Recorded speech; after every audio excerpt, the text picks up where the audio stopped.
What's up, everybody? It's Soren Baker, and today on Unique Access, we are joined by Caviar. Thank you for coming through, man. You know what it is. What's up, Soren? How you doing, brother? Honor and privilege, man. Haven't seen you in a minute. That's what's up, man. Good to see you again. So you've got so much history in the game and a lot going on right now, so we're going to get into a lot of all that. Yeah, let's get into it. So I first remember hearing from you, or hearing of you, mainly around the 96-ish era with the self-titled album. Yeah. With a lot of the first LP, the Caviar LP, yeah. That's the first one. And Cocaine was on there a couple times, and that was my first real introduction to you as an artist. And I wanted to get from you, that was an independent release. Yeah. And how did you end up getting with Cocaine and getting that album together? Okay, that's a good question. Good question. Me and Cocaine, that's like we call each other Wonder Twins. That's my Wonder Twin. But we go back to like '89. You know when Easy and my partner who got me in the game, DJ Train, we used to go out to this radio station called KSPC in Pomona, and you know we hooked up. We would go back and forth on the radio, freestyle and kick rhymes, and we would all go back to the studio. So Train was the nucleus pretty much of connecting myself with Hutch and Cocaine and Laylaw, just everybody, like the whole NWA crew. So that was it. And me and Cocaine hooked up from there, and we would go to a studio called The Edge. We work at The Edge a lot. That's where they did D.O.C. album. They did a lot of Bone Thugs, a lot of easy stuff there. And we would just vibe out and just cook up. And then, you know, we would save up to get our 2-inch reel, save up for that 2-inch. Then I started working on my first project, man. I would make these mixtapes. And I would ride around Compton. That's how I got my name, you know. I would ride around with these little tapes wrapped up like little kilos of cocaine with a razor blade on it. You had to bust that thing down so people would get those tapes. And it was called the Half a Bird mixtape. Start pushing those, and that led up to the first self-titled LP, which back then I worked with Battlecat. He did my first single. So shout out to Battlecat. He did the first single, and yeah.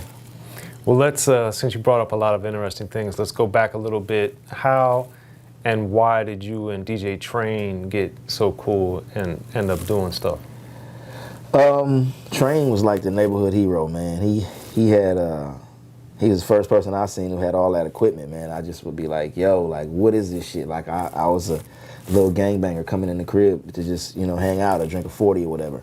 And sometimes I would pull up on my bike and I would see somebody, I don't know, it could be, you know, just, it could be Ren, or it might be Big Daddy Kane, or it might be just somebody that was like, what are they doing in Compton, in my hood? Like you know, of course Ren, but like I would see another artist that I would see on like, you know, MTV or something. I'm like, hey, that dude's on TV. So I knew that my homeboy was, you know, involved with a lot of special stuff, and he introduced me to the music game pretty much. He would take us to the celebrity theater, let us sneak in the back of the concerts and all that stuff, and that just sparked the whole thing, you know. So with Train, he was obviously integral in the beginning of what Ruthless had going on. So what would you say was his role or the main contributions you saw him actually doing with the camp? Oh, that's a good one too. Like behind the scenes, man, Train really was the guy.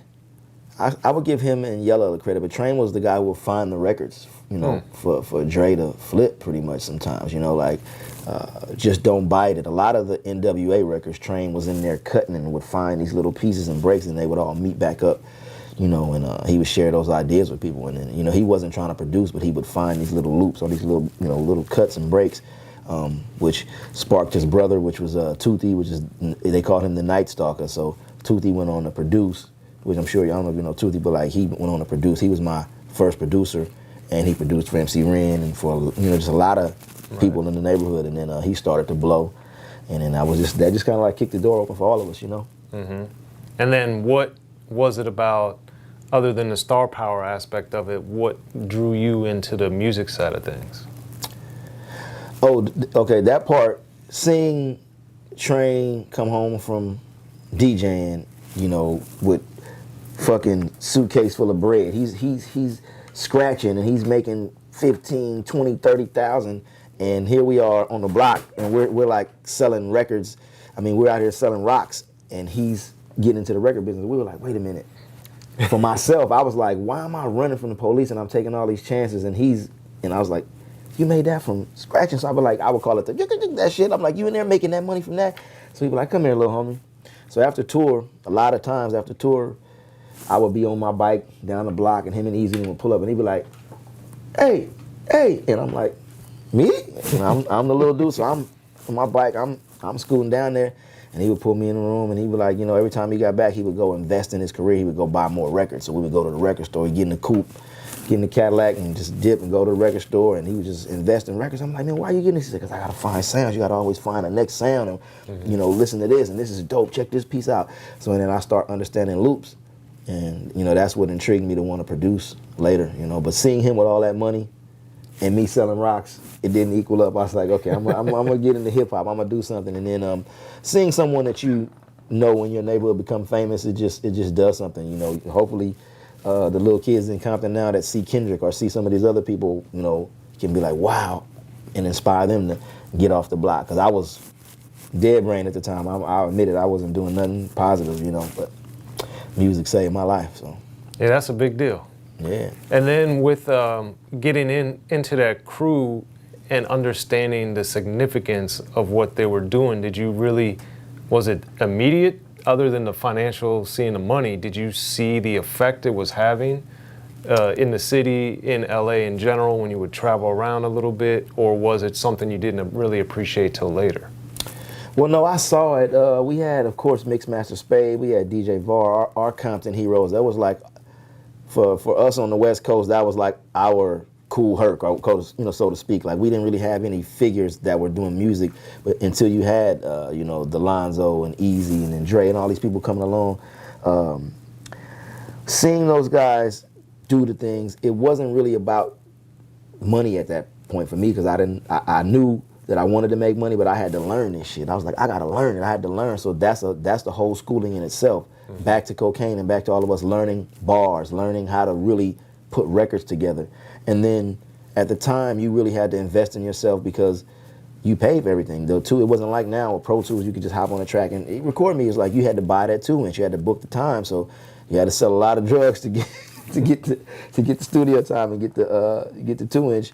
But from there, I'll say that I was more inspired by the learning process, by wanting to learn this thing called hip hop. Like, I seen Houdini, my man Dana Dane, all the people that we would hear riding around in the cars bumping, and I understood, like, how do you make this place called the studio is how you get that on that tape to play it in the car. It was like this transition of understanding, like, wait a minute, you make the music, then you go and you put it on this tape and you put it in, and so that's what sparked me, just to learn, to keep learning, and going to Audio Achievements a lot with Easy and the fellas, being that little fly on the wall, and then just continuing to grow, learning the ins and outs. I worked at a label called Lifestyle Records where I met, a lot of people, Dana Dane, Battlecat, a lot of different people, but the ins and outs of the business. So I learned from the production aspect, I learned from the rhyming aspect, and then I learned because I went and worked at a label. I had to work in the radio room, so just all these different things that helped me become who I am now, So with all of that, what did you notice you had the first like real breakthrough in, as far as, was it on the music side, the production side, the artistic side, getting a job? Like, what did you feel like you were having the most success with first? The most success with first, I would say getting my name popping as a MC. That was my goal. Like, a lot of people start with their first love. The job part was just wanting to learn more and the ins and outs of how I can help get my records off once I made them. But to be honest, the production is what helped me. So I got my name off of being an MC, but the production side of it, after I started becoming a producer, is where I started seeing the monetary side of the business. And I said, hey, I can now quit my 9-to-5, or I don't have to sell dope. I can really produce.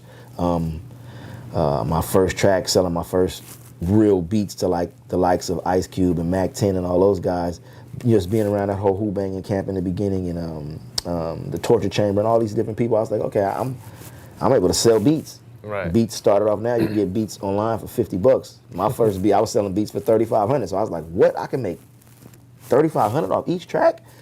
I'm a producer now, and I got more inspired after that. I was like, okay, I'm gonna continue to make these beats, and then that's how I got my name. I started producing for the likes of J.O. Felony and different people like that, and just getting my name up. We're gonna have to go back in a second, but since you brought up Mac 10, the one thing on the Paper Route album in particular, where you produced on it, you played keys on it, and you rapped on it.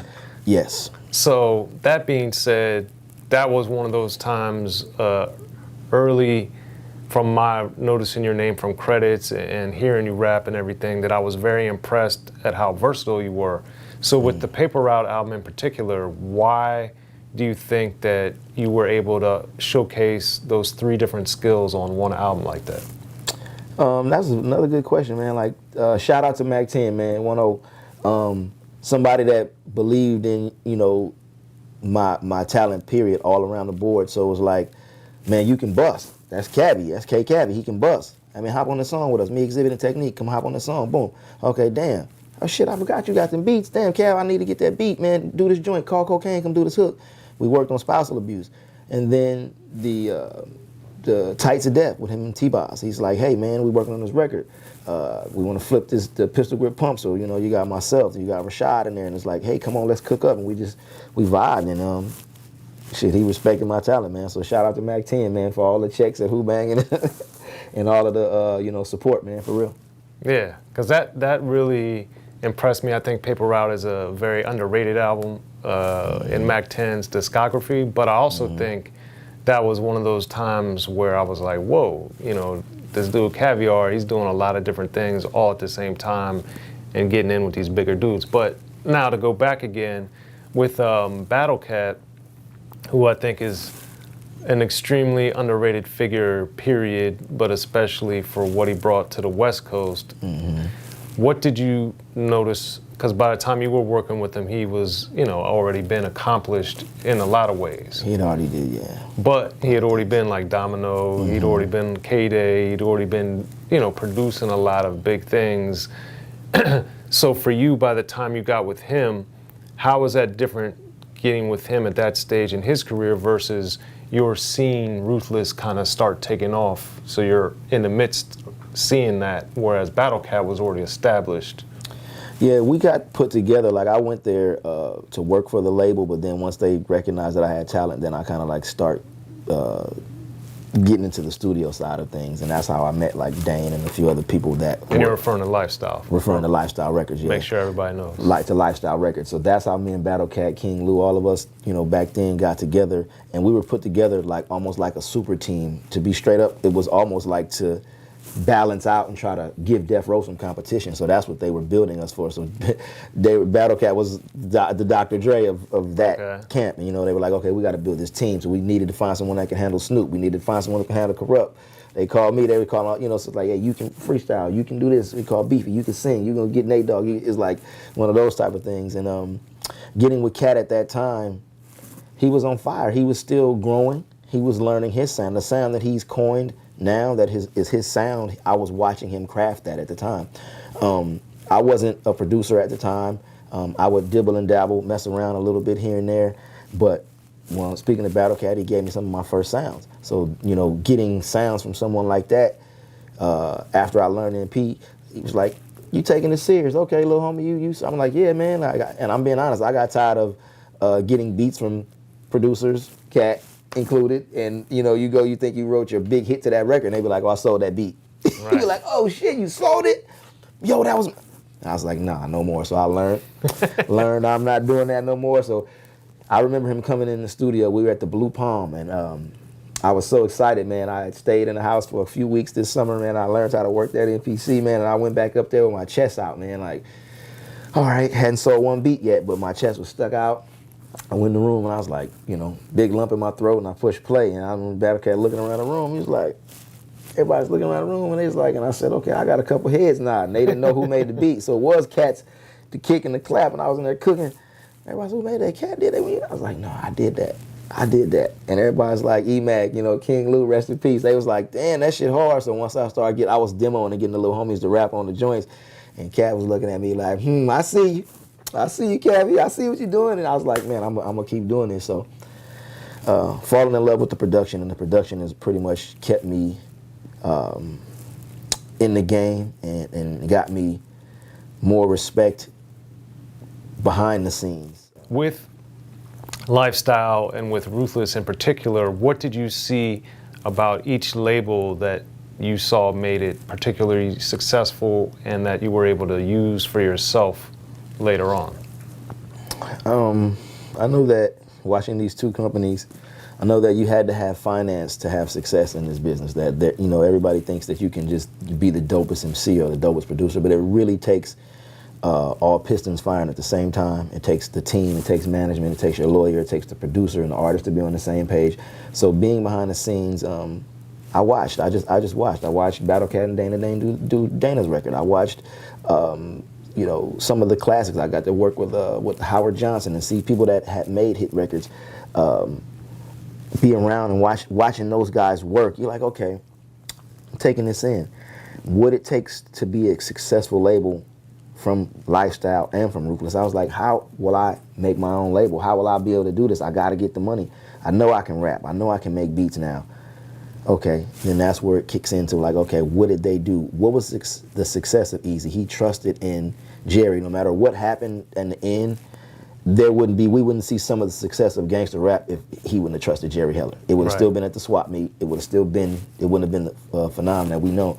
So I just learned that you really have to handle your business, man, and have a vision and execute it. Not just wanting to make music just to make it and be like, I can do it, but really having a vision to execute and you know,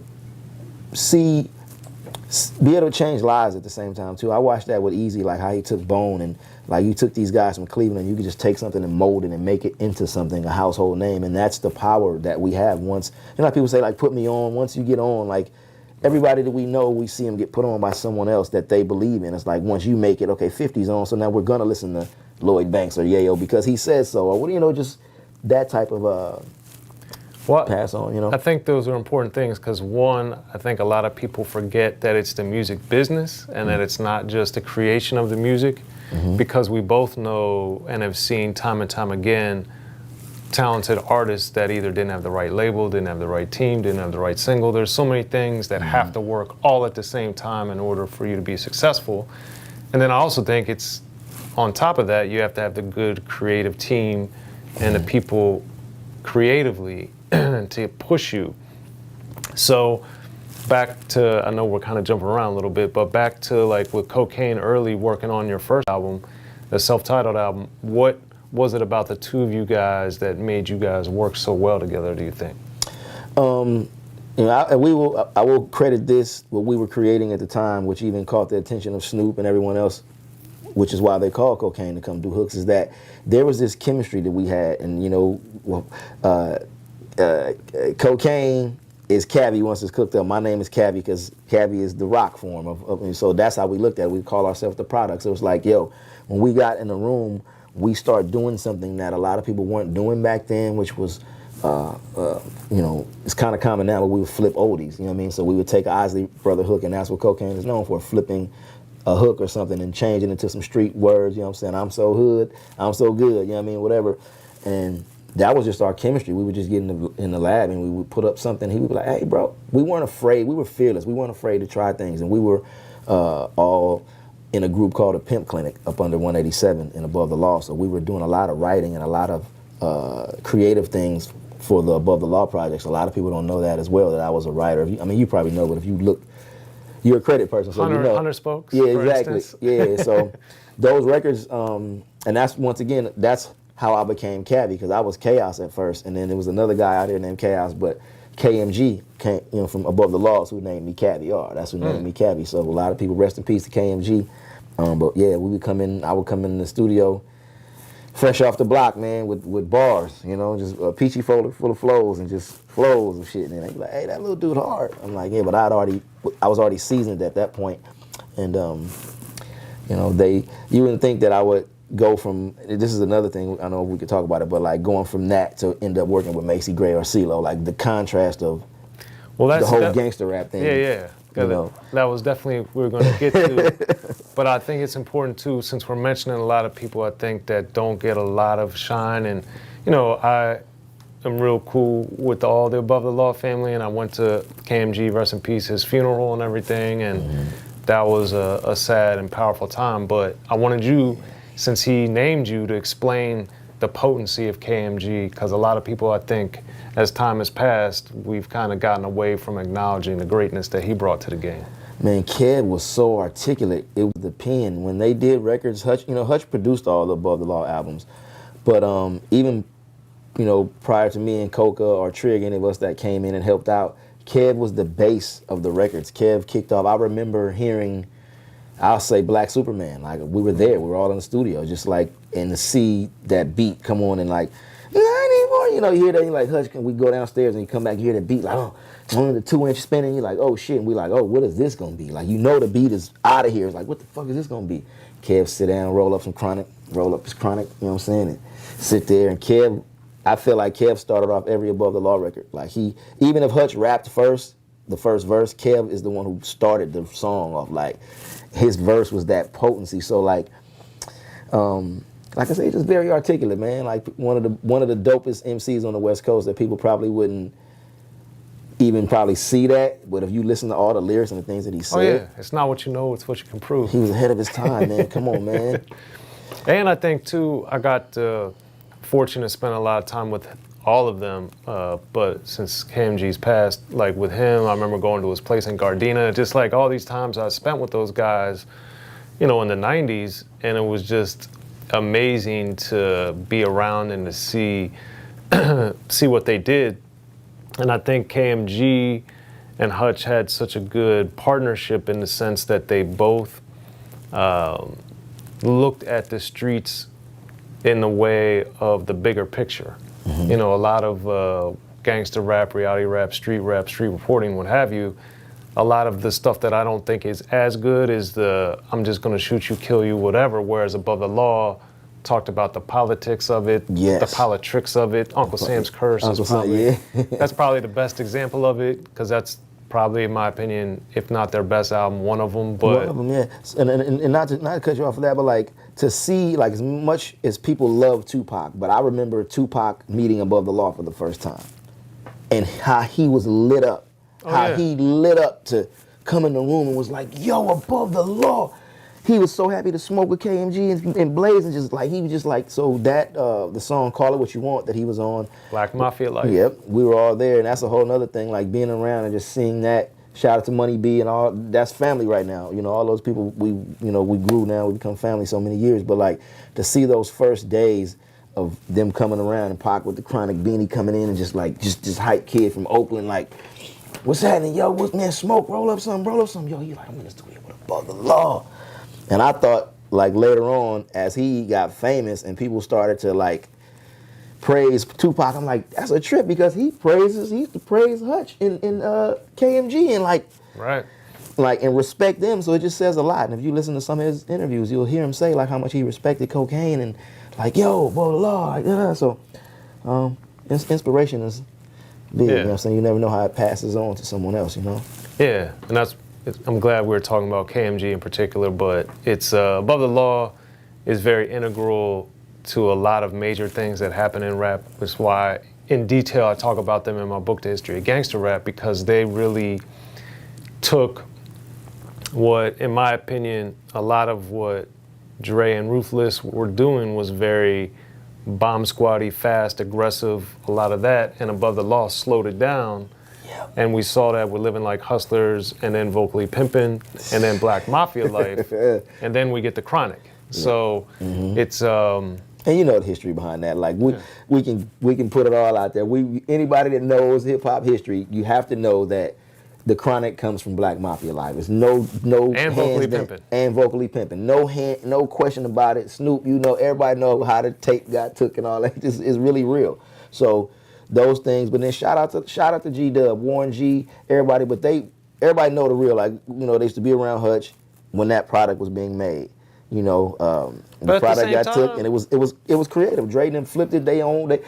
One thing I learned about hip hop, and I'll say this on that note, is that we all can have the same equipment, we all can have the same record, we're all gonna sample it different and chop it different. So I learned that. And that was my point, because, or what I was gonna be getting to, is the sense that you know, between EPMD and MC Breed, even NWA and Eazy-E, and of course Ice Cube, like so many people had used the same sample Above the Law in different parts, in different ways, in different ways to flip it, different lyrics, different artists over it. So there's all these things going on to where it's just not a good or a bad thing. It's just chronologically, that's how it happened. I mean, EPMD was the first I remember hearing like those records used in a certain type of way, when you got to chill and different things. So and even how they flipped De La Soul, like a lot of those funk records, De La Soul would De La Soul did them consider too. like gangster. Like even East Coast records, I was telling Dane that like a lot of those records before it was really gangster rap, the gangsters were playing that music. You know what I mean? They were playing Cinderfella, they were playing, you know, Nightmares and all that. So yeah, that's a trip, man. And I have something else talking about production as far the art of being an original sampler. Like we sample music, but the art of being an original sampler, you have to be original, creating, cutting instead of just cutting and pasting, because producing now is so easy. Sounds are already filtered. You get everything with these presets, and it sounds awesome. It's great, but then you still lose. The producers now don't understand how to flip in the crates and find that special sample and find that little piece. They're just going off what's package they get. Well, you know? that's back to the creativity, because if you look at like a Funky Worm, and then you look at all the people that use that song in so many different ways and so many different parts of it, and sped up, slowed down, you know, whatever, it just shows you the difference of how people interpret the music, how the samples are used differently, and then of course we haven't even got to the who's rapping on top of it, or the or cadence any that of goes that on stuff. top. So it's just it's endless. That goes what you back can to do. KMG. Not that, but rest in peace, homie. But like hearing Black Superman, and then to hear him, I hit the loot juice, pulled up in the deuce, he give me the scoop about the fake. It was just like, yo, and he set the whole tone. And then I remember going in and watch Hutch put the, hey, this Hutch, what's up? Then the whole little watch, you know, back then to put the skits together was fun, because you had to go in and really do them. I mean, almost like even really shooting in the studio, like the effects was real, man. The ad libs. Yeah, you couldn't just get those on. Those sounds came later, but you couldn't just get those automatically. A like lot now. of that shit, like take that speaker outside, let's really do some shit. Like it was a lot of real effects back then, man. Right. So, and then moving on with Battlecat, the thing, and it applies to later with Domino, with yourself, and then with all the other things that he started doing soon thereafter, like Battlecat, I think, like you, was showing this wide range of stuff he was doing, because Domino had the sing-songy flow. You know, Battlecat, of course, ended up getting more gangster, working with Dana Dane, working with you, working with all these different things. How did you notice Battlecat was able to navigate, and you working with him, how did you notice him navigating through more of a singer type of thing versus a hardcore rapper versus more of a fun rapper like Dana Dane? How did that work? Well, I watched Cat, you know, with the drum machine do the meat and potatoes, and I learned as a producer that to call in your secret weapons, know how to call in someone. So he, you know, Cat was in there doing something, and he, you know, you do something in another genre, and he would do where he was get out enough to where he was comfortable, but then he would call a Warren Campbell or call Butch Smalls or call someone in to come and layer and pretty much lace the beat. But once again, being fearless as a producer and not being afraid to try different sounds. The art of being original when you sample. Cat is a great interpolator. He's very good at interpolating something, so he can hear something and like give you that. One thing I did learn, and I'm sharing this from Cat, that I learned a lot, and I've applied it to my production style, is that, you know, as a DJ, he'd take like a Buffalo Girls piece of Buffalo Girls and with a Herbie Hancock synth, and replay that over, and then put a bass line from George Benson, and like you have like these elements, and you're like, why do I fucking love this record? Because the bass line is from that, and this other sound is from that, and it's just the way he chops it. You're like, okay, you take the favorite elements out of songs, and then I learned how to, once again, talking about being original with sampling, I really always loved the Al Green, Love and Happiness. And I watched Cat one day, and he was in there sampling, going through stuff, and I was like, I need to figure this out. So he chopped, I forget what it was, he chopped this this Brothers Johnson record up. He just chopped something up really dope. So I watched how he did it. I was like, got it. Boom, went back in the room and I listened to the Al Green. I said, if I want this part, I'm gonna have to listen to it very fast. So Battlecat and my other homeboy Butter, I learned how to sample really good from Butter. And I took that piece, and I was able to put it on the pads. And I'm like, I fucking got it. I went crazy. I got it. So now I'm able to play this shit on the pad. And I was like, I got it. So just learning little techniques from special people like that, man. Cat is awesome, fearless, and a fusion guy, not afraid to fuse genres together. So. Then, of course, you did some work with J.O. Felony around in the 2000 era as well. Mm-hmm. And with that, on the B side of Hotter Than Fish Grease, for those that have that, you had produced on there. And I wanted to know, did you notice a difference of, just using J.O. as an example, like the difference of being a West Coast artist, not being from the LA area in particular, coming to LA and working with all you guys? Like, did you notice a different perspective or a different way that J.O. approached things, not being from LA? Even though J.O. is not from LA, his rhyme style and his rhyme, the way he flows, I knew that he just had something different than the average West Coast artist. And then knowing that he originally came from Virginia, that's where it was like, okay, that was the click for me. I was like, okay, it's like the Clips or whatever. Like, he got something unique, but then he moved out here and adapted to this West Coast and blended those styles together. And once again, he's even one of the most underrated to me MCs. Like, he's really dope. And he introduced me to, by working with him, I was able to go to New York and live out there for a while, you know, thanks to Def Jam flying us out and putting us up in those Oakwoods, baby. But that was also another part for me as a producer, a growing point for me to now not be afraid. So from J.O., producing for J.O. then gave me like, I'm traveling, I'm in New York, I'm like, okay, I got this now. And this is before I end up going to Blackground and working with Aaliyah and Tank and all those people. So it was like a transition for me as a producer working with J.O.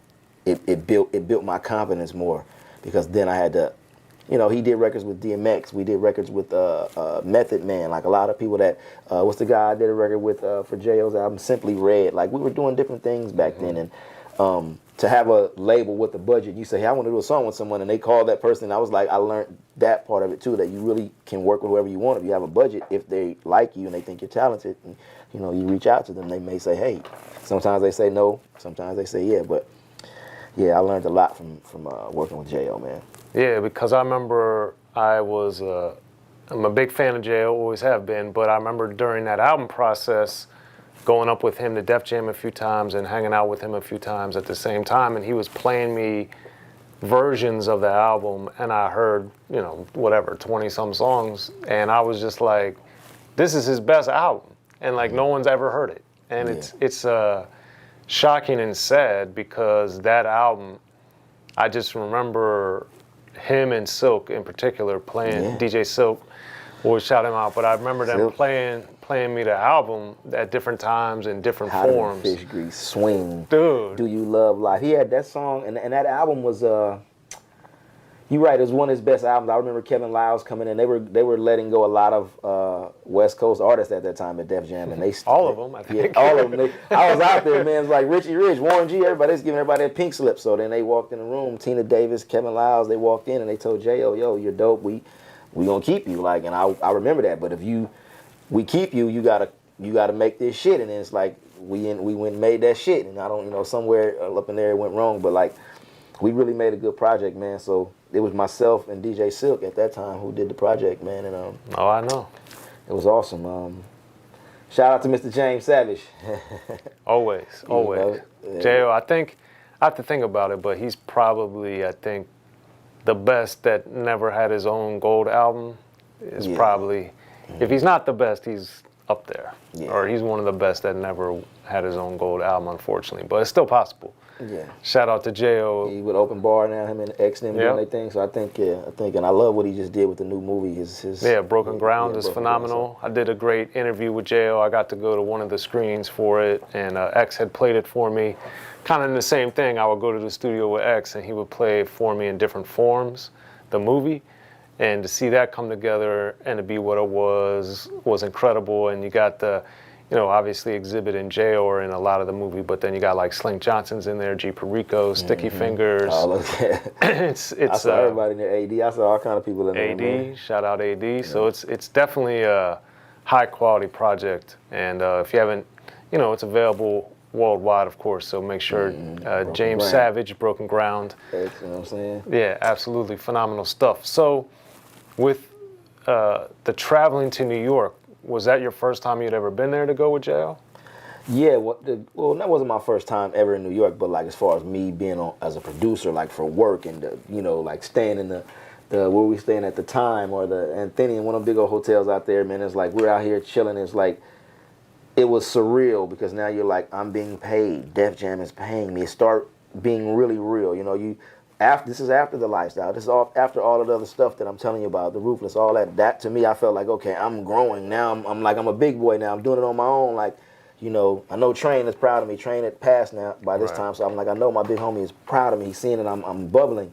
You know, I feel like he's my guardian angel through this whole thing. So that moving to New York, staying out there for a while, working with J.O. and all the other people we got to, you know, work with out there, then meeting X, and like I said, and that led up until, that was 98, 99, and then right around that time, I put out another mixtape, which got me and Cocaine had a song called Don't Go Hollywood.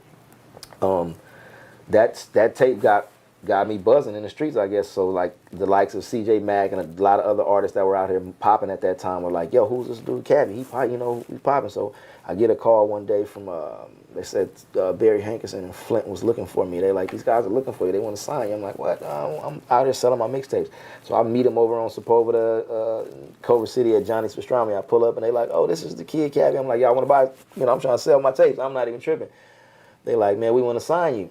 So I'm like, what? Okay, but they wanted to sign me as an artist. Right. Didn't know I was a producer. So I'm like, wait a minute, I'm making money already as a producer. I'm like, well, shit, I might as well take a deal because nobody's trying to sign me as an artist. Let me take this deal and I can still produce. So I signed the deal with them to start working on my first debut album as an artist.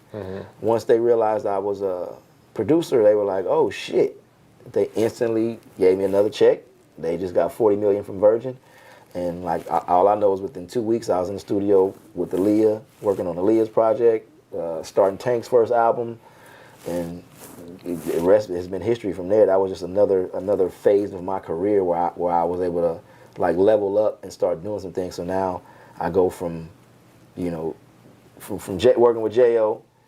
to now working with Aaliyah and Timbaland and being in the studio. And then that first album, Timbaland did my first single on that album. Bouncing down the boulevard, all these great things started to happen so fast. We flew back to New York, stayed out there for another 6 to 9 months, working on Tank's album, living in hotels. It was great. And then my album was scheduled to release right after Aaliyah's album, and then of course her demise. That just kind of like everything. I'm saying this fast because all that happened so fast. It was like we're working on that, so instantly we work on Romeo Must Die. From there, a lot of people don't know that I did that song either, the Back in One Piece. That's a big, that's a big song. a big record. And it's kind of a big deal. Back then, I didn't understand. My manager called me to do this record, and then you flip a sample and you work on some stuff, and then I get the call back. The record comes out. I still got paid, but then the credits come and it had Irv Gotti's name on there, so that was a big thing for me and a big fight at the time. And then so if you look in that project, you'll see. Back then they were able to change credits. So like, oh, we pressed up the first 300,000 with the wrong credit, and you're like, and then they go back and they refix it. So if you look at some of those sleeves, you'll see that I produced the record, and then sometimes it says Irv Gotti producer. That's one of my I call it my victories. But then people don't know. It's like also the Macy Gray, not to jump in that, but the Macy Gray record. I did this record for her, and it became the theme of the World Cup in 2010, and nobody knew it. I'm like, every day the World Cup comes on and my beat comes on, the whole world is hearing my track, and I'm like, damn, they don't fucking know it's me right now. I'm like going crazy, like I want the world to know this is me. Like, so that's when I started doing the tag, like mustard on the beat. I said, I gotta tag my beats now, so when it comes on every day, they'll know it's me. Yeah, that was a good thing, and a lot of history and a lot of learning. So. I'm sharing with you all the things that I learned. Yeah, well, as my career. Going back a little bit to Black Round in particular, with going from, hardcore West Coast gangster rap type of stuff to then working with Tank and Aaliyah, mentally, and this is more on the production side than the artist side, but mentally, how does your process, if at all, shift, or how do you have to adapt to that? And it's singing, it's not rapping, there's lots of different factors. All of that goes back to the whole experience that we've been talking about. So I think everything led me up for the next experience, from that, once again, being around the Battlecats and watching records just really become records and knowing how to put them together, I was like, okay, this is not that hard. It was a challenge. I was nervous in the beginning, but I was like, it's like they push you in the pool, you're going to learn how to swim. So I just got pushed in the pool. It's like, yo, you're going in with him tomorrow. I'm like, yo, all right. And in my back of my mind, I'm being honest, what did I see the other people do? Okay, what did Battlecat do? What did this person do? Okay, shit, I'm going to call my guitar player tomorrow. I'm going to call this guy to play violins. I'm going to call, and I just start orchestrating and just knowing how to call. So I didn't get afraid. I was up for the challenge, man. I was up for the challenge, and it just made me get sharper as a producer, and know how to execute faster. If I could be honest, and let me know, like, okay, I got to do this. I can't be afraid. I've already been paid to do it, and I don't want to get his money back. So let me get in here and kill this shit. So, and once again, my man Static Major, rest in peace. I got a lot of encouragement from Static because watching him write records, and I was like, I can't write R&B. How am I gonna do R&B? I felt like R&B was corny. Like, you got to put on some funny, soft shit and be corny. I'm coming from gangster rap world. I didn't know. He like, nah, dog. Blaze up a blunt.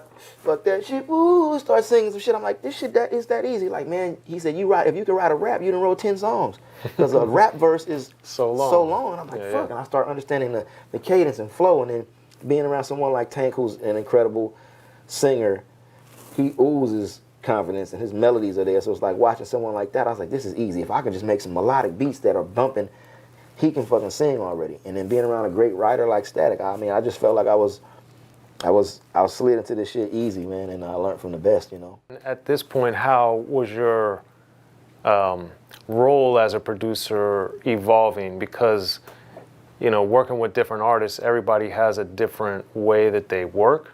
So going from earlier on doing a production, doing a song where I would imagine you're technically more of the beat maker than the actual producer, or you're collaborating, you're co-producing some of the songs, to now you're working with different people. So how did you find you were able to navigate all these different worlds, sonically, creatively, partnership-wise, to where you were able to, excel at them at the same time? The biggest thing with that is ego, man. Not having any ego in the studio. Leaving that at the door, coming in strictly to create, and then knowing, that's a big part of the confidence as well, knowing, it's like tripping without a map. If you come and do a song and you got an idea, so I love to know what I'm up against so that I can think it out. So like if I'm doing a record, when I first got in really with Tank and I started doing records with him, I knew I had to be melodic, but then I was like, at the time I wanted something big, like, how could I make a record like R. Kelly, or, back then, not R. Kelly, but like I Believe I Can Fly and all that. And I was like, yo, so looking up credits, knowing records, I was like, if I want a record and I want it to be big like this, I got to know how to call this guy. So I would call a Paul Reiser or someone who does these incredible string sections or whatever. So those are the things, just the little things that matter, and the little lessons of like, okay, I have to do this song, and I want this song to be as best as possible. It has to live on forever, and that's my thing with making music. I always wanted to now be lyrically responsible. I started knowing that you want to put the right things out there. So as we take our approach to making the music, it all starts with the whole good message, whether it's the music feeling good or if the overall concept is just feeling good, and just taking that approach. And then you had mentioned Macy Gray. So how did it evolve to get to work with her? So Macy, now back to this once again, not being afraid of making things. So I would create. Once again, I'm on the drum machine, so I'm creating. Actually, I got a session with Game and Xzibit, and I'm going to Encore Studios the next day. So I'm like, okay, I'm in the studio cooking at my studio, because I'm like, I'm about to see Game tomorrow and Xzibit. I got to have some bangers on deck. I knew that Busta Rhymes and will.i.am had the room up front. So I was like, oh shit, there's gonna be people in the building. I gotta have some slaps tomorrow. So I'm cooking. And one of my partners came in the room and he's like, hey, I was getting sleepy that night. I was like, sleepy, and I made this last beat. Always, another thing, the late night beats are always the hits, for real. So I'm getting sleepy and I'm hitting the drum machine and I hit this beat and I start making the sound, making the sound. Mom was like, man, that shit dope. Hey, save that. And you should get that to the lady with the funny voice with the big afro. I'm like, who are you talking about? I'm asleep late night. You know, the funny voice lady with the, you know, Macy. I'm like, oh, you talking about Macy Gray? I was like, man, I don't know her. Like, how I'm going to get a record of her? Like, maybe I'll hit up some people and see if they can find her. Word to my mother. The next day, he said, save that beat. So I saved the beats and I put them on my iPod. The next day, I'm in Encore Studios. We high as fuck, Xzibit gang. We in there blowing that bitch down. I'm like, so I take a bathroom break. And I walking down, boom. And I look up and I see Macy Gray and I damn near pass the fuck out. I go, yo, this real shit. Yo, I got something for you. She was like, who are you? I was like, look, my name Caviar. I'm a producer. I'm from Compton. I'm in there working with Game, with Xzibit. She was like, oh, you working with Game and Xzibit? She's like, I want to talk to Game too. So I was like, but yeah, okay, cool. I said, but I got a beat for you. I got something. I was so confident. I said, I got something for you. And she was like, really? Okay, well, let's see what you got. And I'm like, oh shit, right now? She's like, yeah, step in my session. Go in her session. She was signing will.i.am. So Will in there, you know, he in the corner over there. So I already know will.i.am from being with Easy and being Will 1X from the At Band clan. Yep. So I'm like, Will, what up, fam? He like, okay. So she like, you know, Caviar is one of those things. So we go in there, Will chilling, like, yeah, I know Caviar. So I'm like, I'm about to play some shit. So he like, all right. He turn around doing his thing. I click, go through the thing. I'm trying to play some other beats to get everybody else going first because I was nervous to play her beat. I played the beats, and then she was like, when are you going to play? What do you have for me? And she has this voice, when are you going to play for me? So I was like, okay, you I got right now. Nervous as shit. I push play. Boom. I push play on this record. It ended up being this song called Low Jack, which was our first record. And she liked it. She was like, I really like this, so I want to work with you. Let's work. Boom. I'm like, okay. So I run back down the room with Xzibit, and I'm like, we got to finish this shit because I'm about to work with Macy Gray. They like, what? How you make that happen? I'm like, bro, God, you know, whatever. So she chose to, the next day we come and we work at Encore again, and I'm playing her beats, and she's like, where do you make your music at? My studio is down the street here on Centinela, which is now 1500 studio, but Macy Gray was like, I want to go where you make your music at. I want to go and feel your vibe. I'm like, you want to go to the hood? You want to go to Inglewood with me? She's like, yeah. So we stopped working at Encore, and she comes and books my studio out, and the rest is history. We just start working, and then you know, she's, you know, connected me with some great people. We got to work with Slash, you know, Guns N' Roses, Velvet Revolver, all those good things, and just opening up doors. And once again, the Aaliyah and all that stuff made me not be afraid to do the Macy. I feel like I got this now. Everything has been another level, and then from Macy came CeeLo, Right. It's like all these incredible things. Well, CeeLo obviously did stuff with Goody Mob as well. You got stuff with CeeLo, and that got you in the Nigel Stargate type of stuff. Yeah. So how, since you've gone by so many names over your career or deviations of Caviar in different ways, what made the time right when you got with CeeLo to introduce the Nigel Stargate character? I mean, that was the voice, the character, just everything was just something I played with for years in the studio, always fucking around. And then the record, When You're Rich, I did the record, I had the first verse done and the hook, and I would always just play around like, hey, you know, just, it wasn't even Nigel yet. I had no name for the character. I was just talking in the voice. And I did the record, and I was working on CeeLo's last album, and then someone told me, hey, you should play that record for him. You should play it for him. So we're in the studio. I'm like, hey, Lo, check this out. We're in the studio. I push play. And he's like, what's that?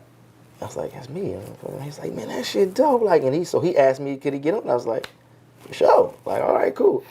You know, I finished the second verse, and then he hopped on it. And then it was just like that. That became, that was the first record. And then I had no name. I came with the name at the video shoot. So CeeLo was like, I'm going to do the video with you. So it would start happening so fast. Like, you gonna do a video with me? So I'm like, I'm going to introduce Cavi with his accent. I was kind of like stuck at the time. So I'm like, I got to come up with a name. So once again, creativity's spinning. And I actually changed the name during the editing of the video. The video kept coming on as like Cavi featuring CeeLo, When You're Rich. And I was like, nah, and I just came with the name. I wanted something Slick, Euro, and futuristic. So the Stargate just sealed the whole futuristic, the whole shit. And I was like, Nigel, Stargate, okay, cool. Had a ring to it. How I got with my brother Dana Dane on that, once again, I told you, now we go fast forward 20 years. I go back to 94 when I first met this guy. Lifestyle. But as Nigel is created and I shoot this video, I remember a friend of mine's wife worked at Interscope and she was like, this is a gimmick, this is a joke, Caviar, you're not going to be able to pull this off. You can't do more songs with this voice. It's not going to happen, blah, blah, blah. I'm like, you're right. And I started getting like, I don't know if I can pull it off. And then she starts saying, you're copying Slick Rick or Dana Dane. If they don't do this, I was like, no, I'm not. I'm not trying to, I didn't even think about that. I was just doing it. I wasn't trying to copy at all. I promise. She's like, well, if you can make more records like that, then, you know, you might have something. So I went back into the lab as Nigel and I started working on a bunch of records. Now we got like 225 Nigel Stargate records. But in the interim of making these records, I didn't want to feel like, you know, of course, I come from the era of hip-hop where, you know, no biting is allowed, so I didn't want to look like a biter. Not knowing I would see this gentleman, it's Grammy weekend, and I'm at a Nick Cannon brunch or something like that. And I did the same thing with Dane that I did with Macy. I have a problem of freaking out with people. I saw him like, yo, hey, yo, I got something for you. I'm like, man, I was trying to explain it without him looking at me crazy. Like, do you remember me first? You remember me? Lifestyle? He was kind of like, yeah, I kind of remember you. Like, he was like, but I was like, I got some shit. I'm doing this character, man. I got this shit, man. I want you to come by the studio. And even that, it's my brother now, man. It's like my brother, but like, we got in the studio and it's almost like something sparked him. Me sparking Dane sent the spark back to me to like, okay, because I was like, he's been like, yo, this shit whack, you biting my shit. I was like, I was nervous. So I asked him to get on this record. We played, I think the first record was it Fairy Tales or Greatness? It was one of them. And we did the first record and then he was like, yo, another record. Yo, another record. And, you know, all the way to us becoming Greatness and making the whole group and doing Monolithic and doing some big things together. So creativity has no ceiling with me, man. I feel like it's, you know, you just keep evolving, and that my career is just constantly evolving. So I feel like the lone ranger out here, like the person who's done all these things behind the scenes and some big things, but people still don't really know. So I don't fall for it now. I'm doing it for legacy. It's not about people say, well, when are you gonna blow up? Well, man, I've had a great career. You ask me, I've done some great things. I made fucking millions of dollars out of this shit. I worked with some great people. A lot of things we didn't even get to touch on, but like I feel that my career is still climbing, still growing. I'm learning, constantly learning, and you know, just as the business evolves, I'm gonna continue to do my thing. You know? Since you brought it up and you are still creating a lot of stuff, what stuff do you want to share that you are working on now? I mean, and I skipped over this, but after the CeeLo and Macy stuff, taking a trip to Atlanta was a big thing to start working with some of the Southern artists. I feel like I skipped over that part. Well, that's part 2 coming up, because I know you work with T.I. and a bunch of other people in detail, which we'll get to. Hopefully you'll be able to come back, but we'll make that happen in more detail. For sure. But you speak on that for a second. No, I was going to say in closing, just saying like that was one of the things that's once again evolving, because after Aaliyah passed and getting out of being stuck as a rapper in a deal with Blackground, I couldn't put out any songs as a rapper anymore. So then I went on to do this soundtrack. We started working on a soundtrack called True Crime Streets of LA, which is this video game. From there, I was like, I can't do anything. The label was taking all of my finances that I was still going and getting. So then I packed up and I moved to Atlanta as a producer to reinvent myself. And that is where the other records and another chapter of my career started, to doing the T.I.s and the Little Scrappies and the Jeezys and the Boys in the Hoods. All these, to see a lot of these artists before they were who they are now, in the beginning. So I was in Atlanta in the beginning of their scene, to see T.I. before he even, you know, came to L.A. ever, and seeing Jeezy and working with Jazzy Faye and all these guys, you know, just getting in Atlanta and putting my imprint and my foot down there as a producer. Everything else built up for me to get down there, and then that was the second half. So being a West Coast producer, born and raised in Compton, living in New York for a while, working out there, understanding the East Coast, and then moving to the South, all of those things shaped me into being well-rounded. Diverse. Yeah, well-rounded and diverse, man. All right, so what are you working on now you want to just add? I mean, we got a lot of things coming out. The label, Canon Entertainment, everything on that, man. We got a Project Greatness is coming out. Me and Dan got an EP. Nigel's next album. We have a conspiracy theory album coming out right now. Just a lot of things on Kennedy and T. I'm really developing a lot of new up and coming talent, and I feel like I want to share all these things that I've learned in this business, and I want to make some artists have their career happen for them a little easy, you know, without going through all of the bumps and bruises that some people had to go through. Yeah, man. It's a beautiful thing, and as you could tell, we got a lot more we could talk about. So we'll have hopefully Caviar will come back. Yeah, we got to. Get it back in, man. It's a lot that we didn't get to touch on, man. Yeah. Well, I appreciate it, man.